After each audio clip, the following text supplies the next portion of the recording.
I think the Plantagenet family, you know, the series is called The Cousins' War because it is about, fundamentally, a long, countrywide dispute between two brothers, you know, at the very top of the family tree as to who is going to inherit the throne. And one set of brothers call themselves the House of Lancaster, and the other brother calls himself the House of York. And it is a cousins' war. It is genuinely a family feud about who is fundamentally, who has the right to the throne, and then increasingly who can get it and hold it. So you have this family which is absolutely divided in terms of their own ambition. With the Woodville family, what you see quite warmingly, really, is a family that absolutely operates together. They see that Elizabeth is their key to greatness. She does her marriage probably almost privately. Her mother knows about it, probably nobody else. We don't even know that her father knew about it. I think he can't have done. And then what they do is they just get behind her. What then happens as the power unravels, as Edward dies, is that you get this situation where it is pretty well everyone for themselves, but what you don't get in the case of the Woodvilles is that big division inside the family. They're a united family.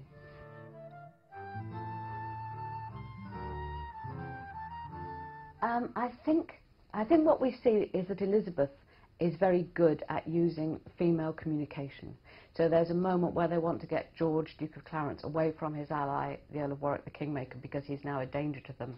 And Elizabeth goes to her mother-in-law, who hated her, and prompts her to send a message to her beloved son, George. So that's women's toils. That's dropping a word in the right place, doing a little manipulation, making a suggestion, telling somebody it'll be okay if this happens. They do that.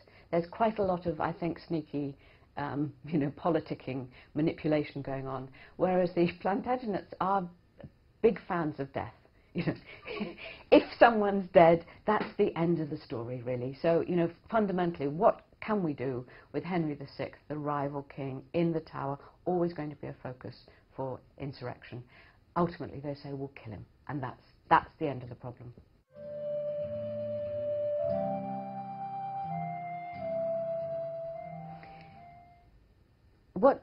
What do the Plantagenets teach us? I think probably, well, if they were telling us good things, they would tell us to be braver and bolder and more decisive. And, you know, we are cursed by the invention of psychology. So we really are aware that we are in two minds always about everything. The Plantagenets didn't have a consciousness about that. They don't have a theory about consciousness like that. They just go, I feel like I'd like that, I think I'll have it. And sometimes they go, God wouldn't want me to do that, so perhaps I won't. And sometimes they go, God wouldn't want me to do this, but I will, and if I'm damned, I'll do it anyway. So you've got quite a direct connection between decision and action, which I find very liberating. I love it about them. In terms of being bad, that works both ways, of course. They do go, I think I'd like to be King of England, I'll kill the current king, and then I will be. So the consequences of, in a sense, that not thoughtless life, but determination that your will shall be the predominant force in the world. That's a dangerous route for a human being to go down, but it certainly gives you an exciting life. I think the Plantagenet men have this directness which comes from being able to exercise power, and because they're the ruling family most of the time, and they're ruling England as monarchs, they have an absolute direct access. They are the fount of law, order, justice, patronage, wealth. If you're king, you own everything. If you're queen, you own pretty well everything as long as he remains king, or as long as you remain absolutely recognized as his queen in favor. So the women's life is, in a sense, much more nuanced. It's much more dangerous. Physically, you're always in much more danger, even in peacetime, because you're still having to face childbirth every year or every other year. It's much more risky because the favour of men and the power of men is absolutely overwhelming.